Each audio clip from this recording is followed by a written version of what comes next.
It's me, the GOAT, the greatest of all time, sports fan traveler. I've seen hoop now in 60 countries. It might be a little bit more than 60, a little bit less. I'm so busy traveling, I haven't counted. But when I count, it'll be a lot more than you've ever seen. Not trying to be arrogant, that's just the truth, Ruth. I'm the greatest of all time, sports fan traveler. And here's the truth, I'm in Cameroon, where we are with the president of one of the basketball federations or clubs. Well, Ben's going to explain it to me because I speak French. But this is Louis the 14th, see? Louis the 14th. You ever heard of Louis the 14th of Cameroon? And we got Big Ben here. Not the Big Ben from the NBA Big Ben, or from the NFL Big Ben, but Ben speaks English and he don't. So that's how we're going to do it. Yep. So, Ben, I want you to ask Luis to explain what is going on behind us. Is this a club? Is this a federation? Just give us an overview of what's happening behind us. Ok. Donc c'est mon club, c'est mon académie, Onyx Basketball Academy, qui a été créée il y a environ 25 ans. J'ai été professionnel en France et j'ai créé ce club en rentrant.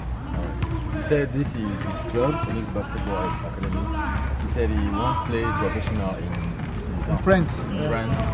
And now became a good basketball coach here now. Il y a 25 ans. And the club has been standing for like about 25 years. So this club has been going on for 25 years. Louis the Fourth here, it's no secret that he's the tallest guy here. He played in France, and Cameroon, way back in the day before it declared its independence, like a lot of African nations, was part of France. And 1960 alone, 17 countries declared their independence. So you have French in West Africa as the predominant language because it used to be part of France. Burkina Faso, Ivory Coast, Senegal, Guinea, the list goes on and on. So he came here to try to grow the basketball federation here. Now Ben, ask Luis, what's the age range, lowest age of the participants to the oldest age in terms of what we got behind us? J'ai compris. Yeah. Donc les plus jeunes c'est 4 ans, on recrute à partir de 4 ans. Parfois on prend des enfants même de 3 ans et demi. Si tu es encore là samedi, même demain à 15h, demain il y a les tout petits. Give us the ages, Ben, because I know. That's why we love pets. They can't speak. You don't speak French? No, I speak Espanol and English. Oh. And as a former ice hockey player, I'm also bilingual. We know English and profanity. Yeah. Now, Ben, what's the youngest age? So the youngest age he takes from 4, but at times he takes young. 4 years old. Yes. He starts training young people. So at times he takes even younger, like 3 or 3.5. 3 years old. Wow. So is this a private club in which parents pay? Yes, Okay. Il y a les deux formules. Ça c'est très important cette question. Il y a la formule où il y a les parents paient pour s'entraîner dans le club, et puis il y a aussi le côté social où on récupère un pourcentage non négligeable en fonction entre 25 et 30% selon les années, d'enfants qui n'ont pas les moyens de payer pour les aider aussi à s'intégrer dans un club qui fonctionne bien. He says actually this is the club where we manage both. There's a part where parents can pay the totality of the price, and then there is a part where they take like 25% of those that cannot actually pay. Okay. But that enjoy playing basketball to help them grow.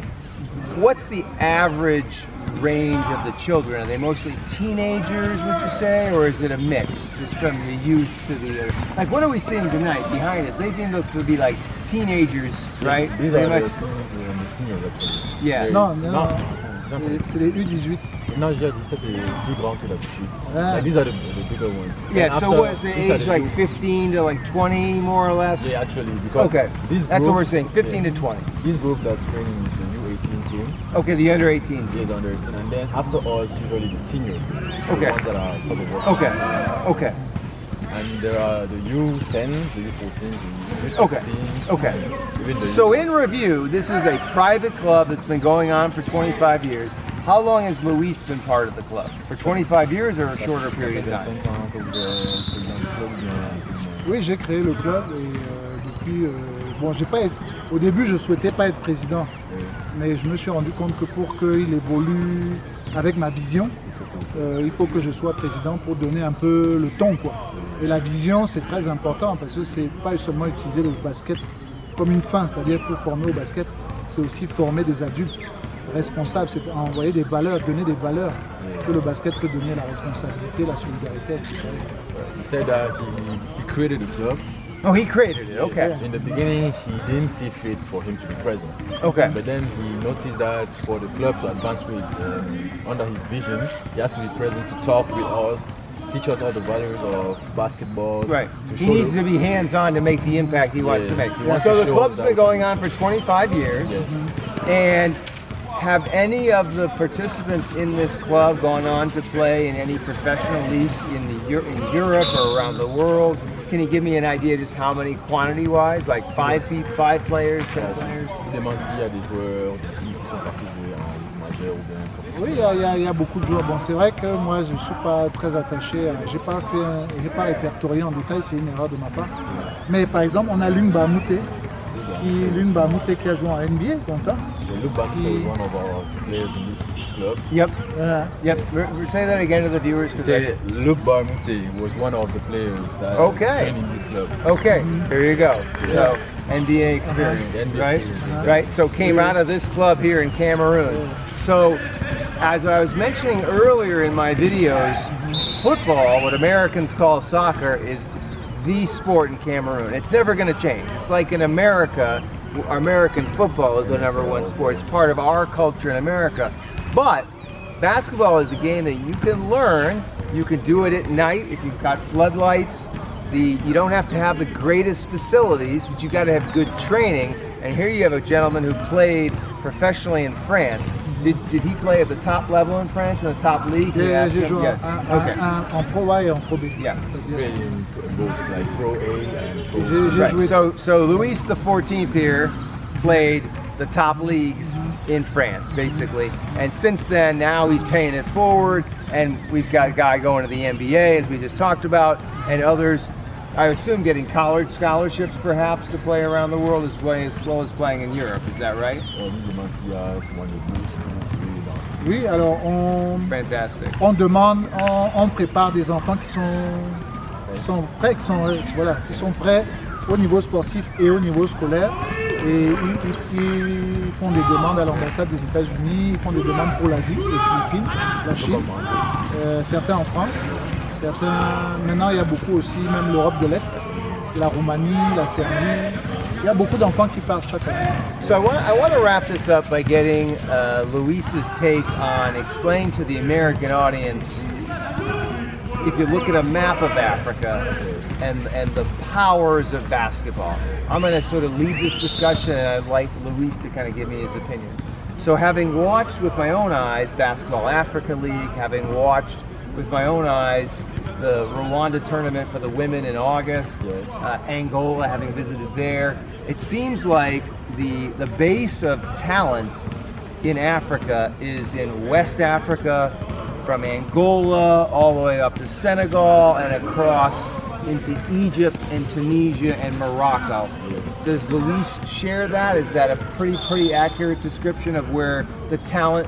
Not to say there's not talent in other parts of Africa, but would he agree with that? Oui, je demande si vous êtes d'accord avec le fait que le basket est plus joué dans l'Afrique de l'Ouest, un peu vers le Nord, que c'est là-bas que c'est vraiment reparti, que le talent vient vraiment. Est-ce que vous êtes d'accord avec ça? Oui et non, c'est une réponse complexe, hein. Dis d'abord ça, parce que je pourrais en parler pendant 2 heures de ce sujet-là. He said that's a really complex because you can talk about it for 2 hours long actually. Donc je vais donner une réponse en 2 minutes. It's gonna make it good. Il y a des cultures différentes avec des baskets différents. Par exemple, il a donné l'exemple de l'Égypte. L'Égypte, eux, ils ont fait venir très tôt des coachs yougoslaves à l'époque, Yougoslavie. Ils ont fait venir très tôt et ils se sont occupés beaucoup des petits. Et quand le joueur devient fort, ils professionnalisent en les mettant dans des structures, surtout militaires, où ils deviennent militaires, mais ils jouent qu'au basket. En fait, ils ont des salaires. Maintenant, il y a une grosse culture basket au Sénégal, par la morphologie et tout ça. Au Mali, il y a une grosse culture basket, en Côte d'Ivoire, mais en Afrique centrale aussi. Il y a eu par le passé, par exemple, la Centrafrique qui est moins devant aujourd'hui, a été au devant de la scène en Afrique. Mais ce sont souvent des problèmes du pays, des problèmes, tu vois ce que je veux dire, politiques, etc., qui fait que le pays baisse. L'Angola, c'est spécifique. L'Angola, Et le pétrole, ils ont mis beaucoup d'argent avec le pétrole. Et les salaires étaient tellement élevés pour les joueurs angolais. Ils ont fait venir des coachs russes, des coachs pareil, yougoslaves, etc., etc. Ils ont construit des grands stades. Donc leur championnat professionnel faisait qu'ils n'avaient pas envie de sortir. Really is complex answer. Yeah, he said, Sorry. he said Egypt, for example, Egypt used to have the Slavic coaches. That Right. came. Yep. Yeah, that's what made them great because they had some coaches that could The actually training. The train coaching. them. Yep. Yeah, and at a certain point, they actually went through military formation, but it was actually just military basketball training. Oh, interesting. Yeah, just to build the body. He said there was also Central Africa that in the days they used to be on top. The Central African Republic I actually saw in the Basketball Africa Yeah. League. That's a good point. Yeah. Basketball is very big there. I noticed in Burundi it's also quite popular Yeah, too. exactly. So it's not exclusively to the West, but basically it sounds like in a nutshell. Yeah, in a nutshell, it's Not the unique thing about Africa is you've got a number of countries that with the let's say the Afro Basket next year in Angola. Yeah. Angola, the host country, could win. But Cameroon could win. Senegal could win. Another country could South win, Sudan. right? So you've got a South mix Sudan. of talent. South Sudan too. Yeah, South Sudan. exactly. South Sudan. That's a good point. So with the World Cup that I went to the World Cup in the Philippines and Indonesia.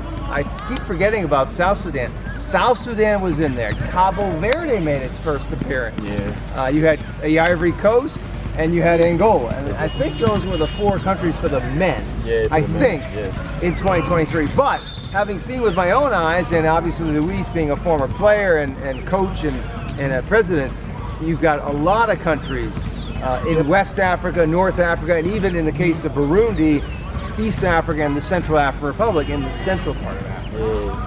Yeah, basketball is actually shared through whole Africa. Yeah. Because, for example, there was the U18 tournament that got Under 18 tournament. Oui, en Afrique du Sud. in South Africa that got organized Yep. in Johannesburg. Yeah. And the Cameroon avait. Ils sont allés en finale. The Cameroonians went to final actually. Oh, okay. And what year was that?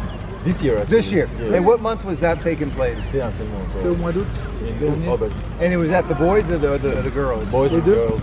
So it was both. Les garçons, médaille d'argent, les filles, médaille de bronze. The boys had silver Okay. medal and then the girls bronze. Wow. And on the men's side, what was 1, 2, 3? Do you remember how that ranked? Je sais que le Mali a gagné les deux, mais je me souviens plus qui était derrière. Alors j'ai pas suivi les autres. Je me souviens plus. You know, Mali. C'est le Mali qui a gagné. So First Mali. place for both. Wow. So Mali. Ouais, c'est Mali. No, not Somali. Mali. Mali, yeah, Mali. Yeah, Mali, which is a country in West Africa. Again, I believe it was part of France at one point. Mali, also a big football country. In fact, most of Africa, with the exception of South Africa, Madagascar, Zimbabwe, and maybe Ethiopia and Kenya, big running countries. Those other countries I mentioned are more rugby countries, but still, football rules the roost on the continent, just as I mentioned in South America and in Europe, and that differs strongly from Oceania and North America and in Asia, where only in pockets of Asia is football dominant. Luis the 14th, show us that shirt again. Cameroon the press. And Big Bad Ben give us the 5 here, brothers. Hope you enjoyed a little basketball education Cameroon style. I am the greatest of all time. I've been to all these countries. We'll see you in the next video. It's the GOAT, over and out from Yaoundé. Il fait quoi? Il fait le tour du monde, je comprends pas.